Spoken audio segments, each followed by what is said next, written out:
Bonjour, j'espère que vous allez bien. Bienvenue au podcast Accro à la littérature jeunesse. Qu'est-ce que le podcast Accro? Bien, il s'agit d'un balado pour que vous, parents, trouviez le bon livre pour votre enfant. Je m'appelle Pascale Clavel, je suis enseignante de formation spécialisée en littérature jeunesse. Je suis également la créatrice de un autre blog de maman.com et je suis la mère de 2 enfants, quand même la partie la plus importante. Alors voilà, aujourd'hui dans cet épisode, je vais vous présenter 4 livres sur l'hypersensibilité, mais également sur les enfants à haut potentiel, communément appelés la douance. Pourquoi je mets ces 2 sujets-là ensemble? D'habitude, on a tendance à les aborder de manière séparée. Bien, je vais tout vous expliquer. C'est à cause d'un livre en particulier, puis ce qui m'amène à vous dire qu'aujourd'hui, je ne vous présenterai pas que des livres jeunesse. Je triche un petit peu.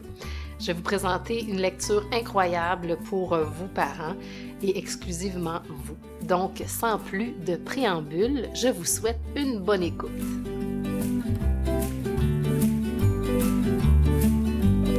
Bonjour les accros! Alors oui, l'hypersensibilité ou l'hyperréactivité sensorielle, ce sont des termes qui sont utilisés par les ergothérapeutes, en psychologie également.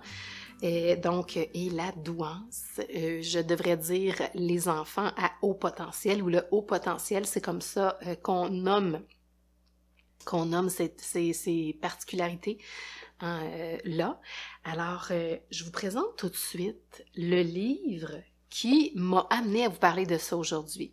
Parce que je sais qu'il y a eu beaucoup d'intérêt pour le sujet lorsque je vous ai parlé de ça sur Instagram, avec un excellent album vraiment de Sarah de Gonse qui s'appelle « Les ballons d'eau », qui parle d'hypersensibilité. Alors, c'est un des seuls albums jeunesse pertinents que je connais ou qui a été publié sur le sujet. Si vous avez d'autres titres à me suggérer, je vous invite à me les écrire en commentaire. Mais ça m'a amené à lire sur le sujet. Justement, avec ce guide-là que j'ai entre les mains qui s'appelle « Ma famille atypique » de Élodie Crépel. La préface est de Saverio Tomasella. C'est aux éditions Le Duc. Donc, c'est un guide pour les parents, puis pour ceux et celles qui ne m'écoutent pas sur YouTube, là, qui m'écoutent en voiture ou à la maison, seulement avec l'audio. Sur la page couverture de ce livre-là, vous avez 4 zèbres. 4 zèbres, 2 parents et 2 petits bébés. Leurs rayures sont différentes, elles ne sont pas placées au même endroit, elles ne sont pas dans la même orientation non plus. Et on s'aperçoit aussi que ce sont des petits zèbres différents de par leur couleur. Il y en a un bleu, un orange, un petit vert et un autre petit bébé avec du rose. Cette couverture-là m'a tout de suite interpellée. Bon, je savais pas pourquoi, mais les zèbres, les petits zèbres, en fait, sont associés, c'est le symbole des enfants neuroatypiques en général. Donc, ceux dont le cerveau fonctionne différemment de la majorité de la population. Pour l'hypersensibilité, là, on parle du tiers de la population, de 1 personne sur 3.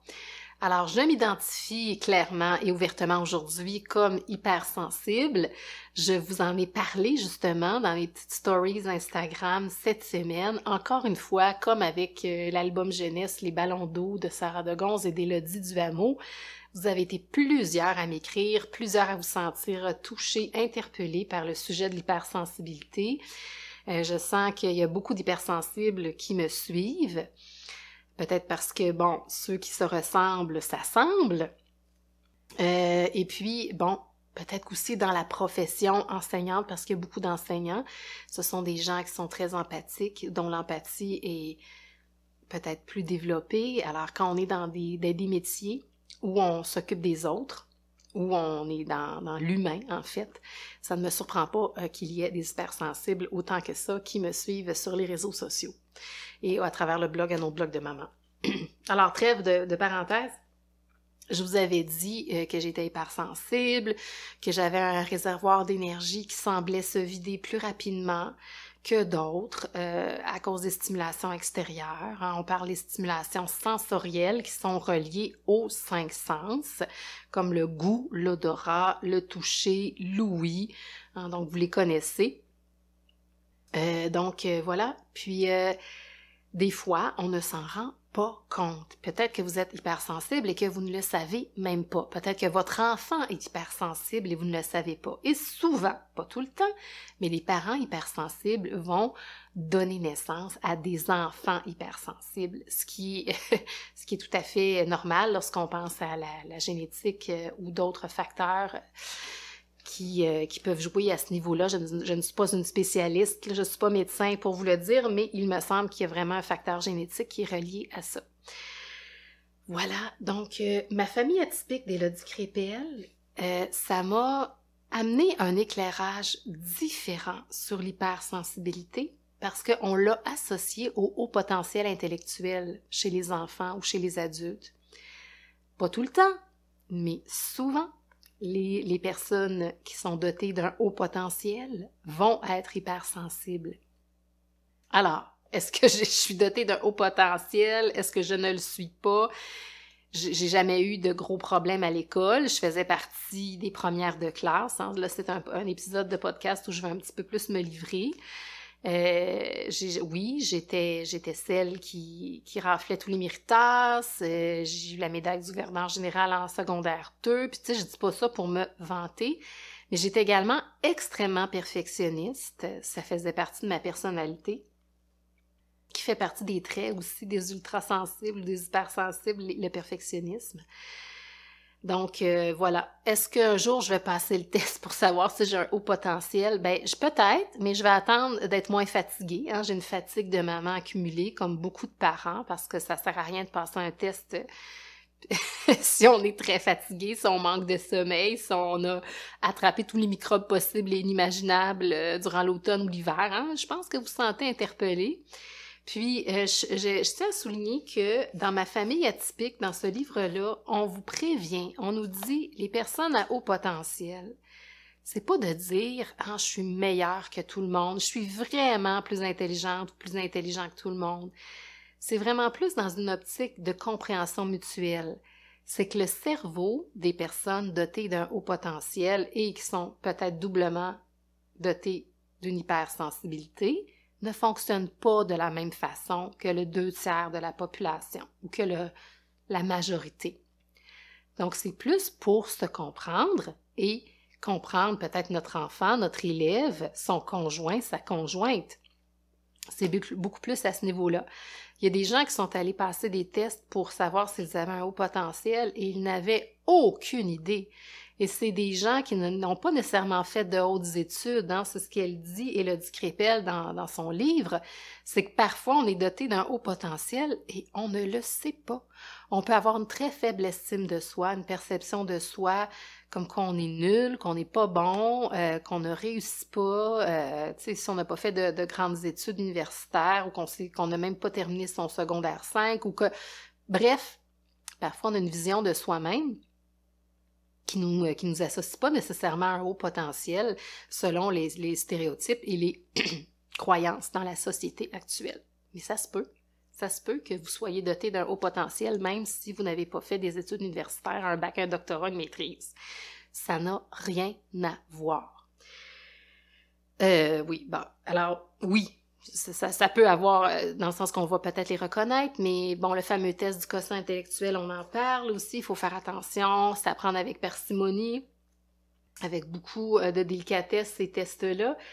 Alors, dans ma famille atypique, vous allez non seulement entendre parler des hypersensibilités sensorielles qui sont dues aux stimulations extérieures, le bruit, les odeurs, les vêtements qui nous irritent, les fameuses coutures sur certains vêtements, l'humidité, la chaleur, on pense pas à ça, ça peut nous affecter plus que les autres, on peut être fatigué tout d'un coup, puis c'est parce que là, on a été surstimulé, puis on sait pas pourquoi, hein, bref.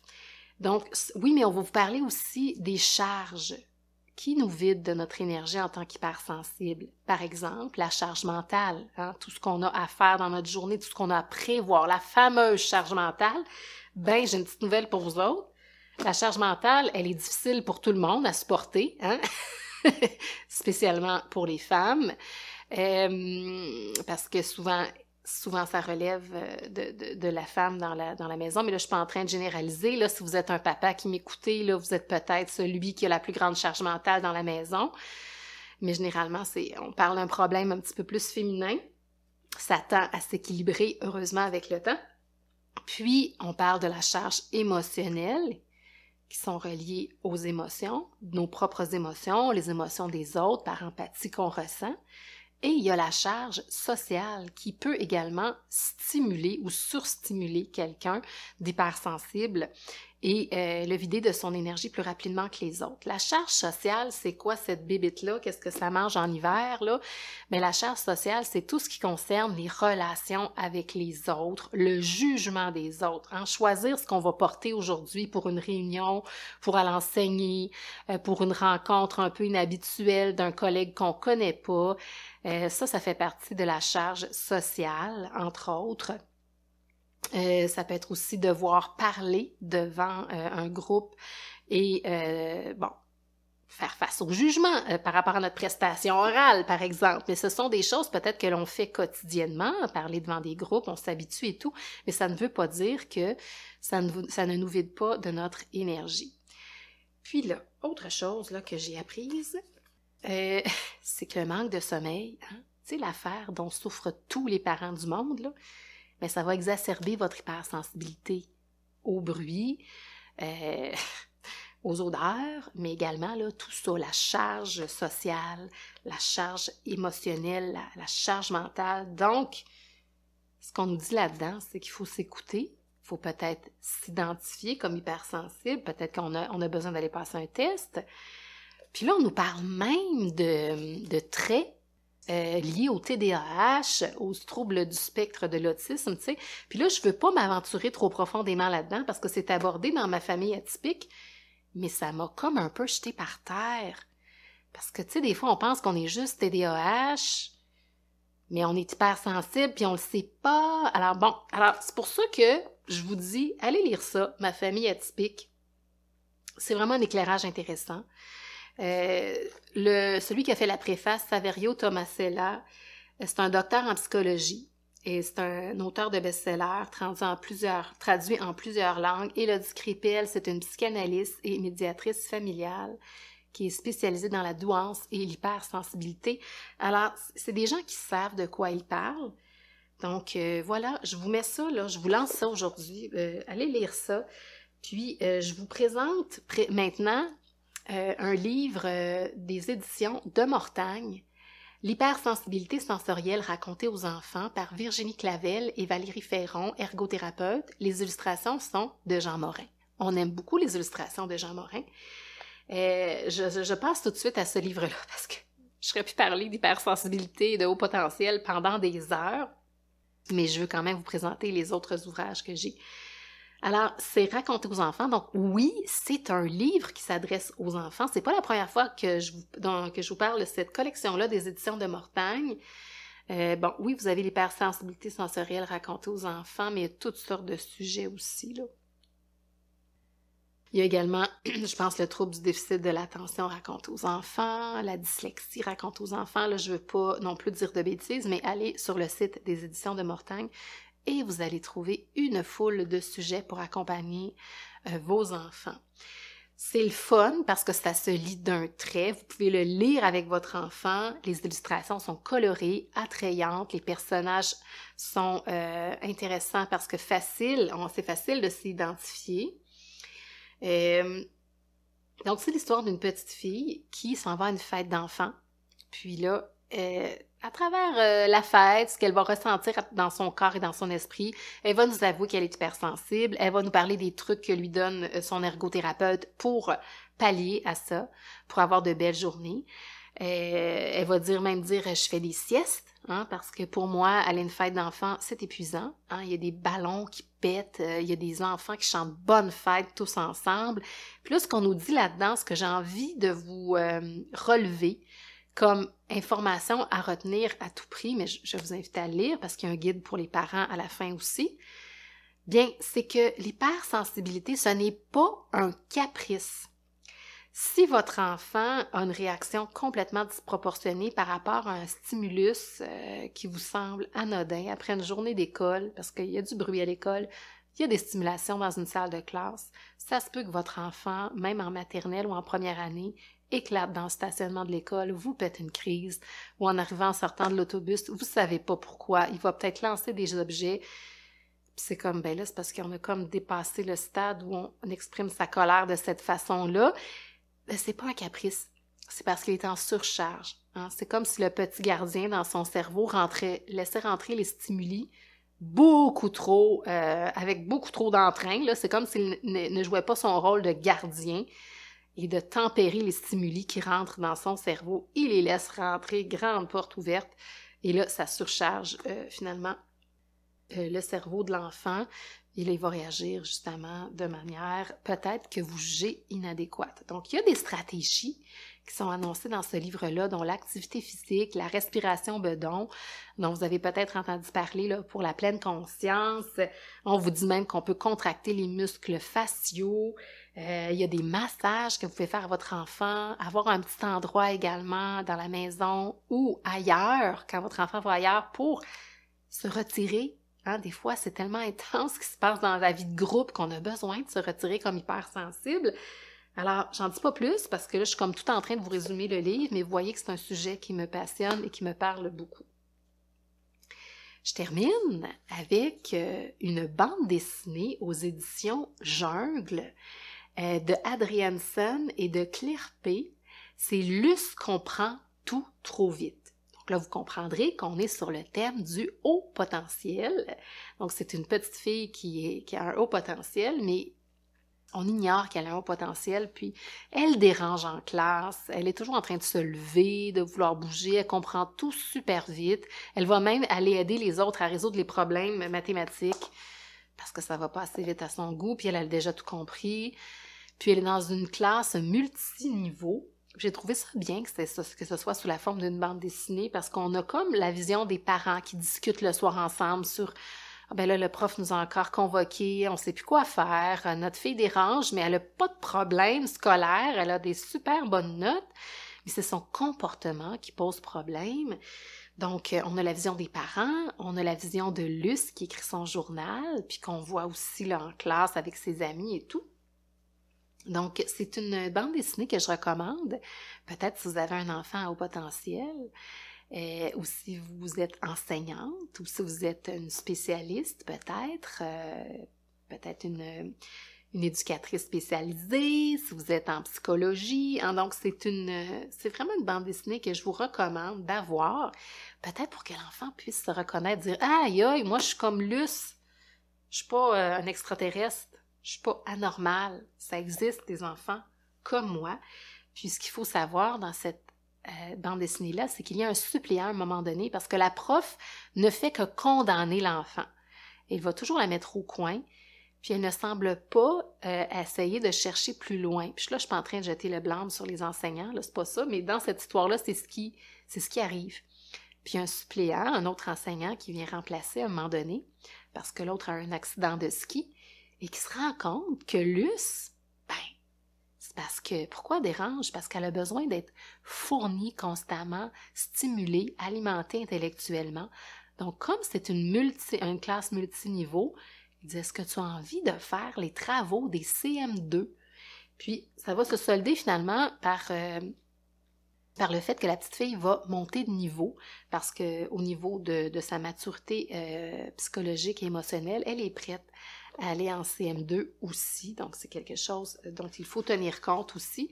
Alors voilà, Luce comprend trop vite. Je vais vous mettre dans la description du podcast sur le site et sur ma vidéo YouTube la liste des titres que je vous ai présentés, dont également les ballons d'eau d'Élodie Duhameau et de Sarah Degonze, hein, l'album par excellence sur l'hypersensibilité. Vous ne pouvez pas passer à côté de celui-là. Puis c'est surtout le fun dans cet album-là parce que on vous parle pas nécessairement de hypersensibilité sensorielle.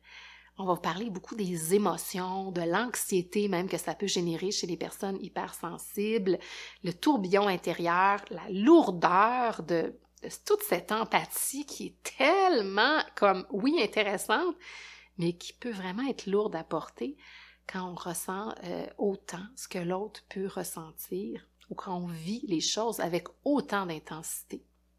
Donc, c'est un titre à retenir pour ça. Alors, je vous invite à vous abonner à votre plateforme d'écoute préférée pour le podcast Accro parce qu'il va y avoir aussi de beaux changements à venir. Vous savez que je suis à la recherche ou que j'ai beaucoup de noms intéressants en tête pour co-animer ce podcast avec un échange, une discussion plutôt qu'un monologue de ma part, quoique je sais que j'ai beaucoup de choses à dire, mais avec deux têtes et des échanges, ça pourrait devenir vraiment encore plus intéressant. Je vous dis à la prochaine!